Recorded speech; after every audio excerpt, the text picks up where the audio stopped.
Udah Bang ya?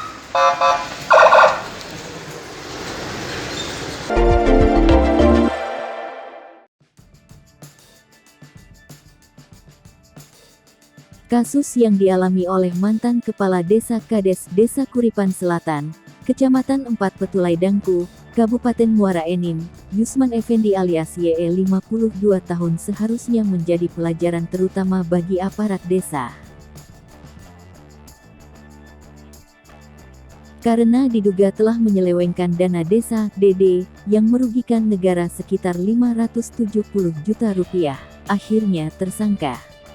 Setelah menjalani pemeriksaan selama 4 jam terpaksa dijebloskan dalam penjara oleh tim Kejaksaan Muara Enim, Kamis, tanggal 16 Juni tahun 2022.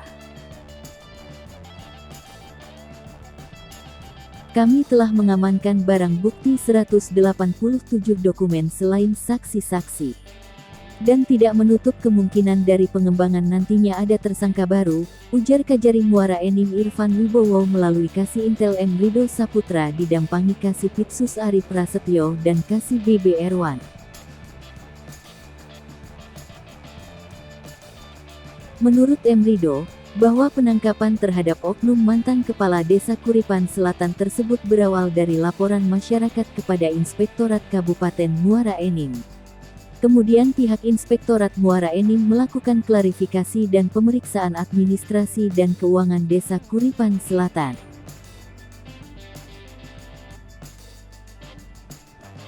Setelah diperiksa, ternyata ada kerugian negara yang berasal dari dan anggaran dana desa dari tahun-tahun 2016 sampai tahun 2021 semasa tersangka menjabat.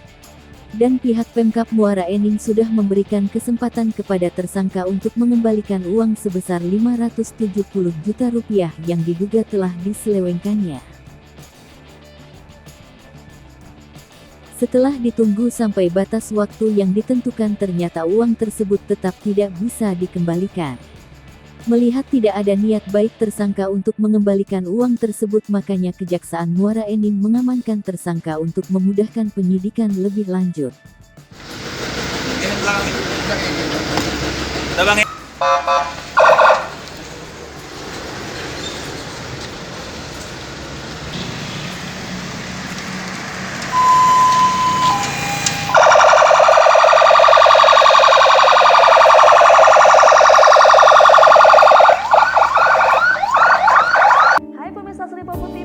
Jangan lupa komen, like, dan subscribe, serta tonton terus berita-berita terupdate lainnya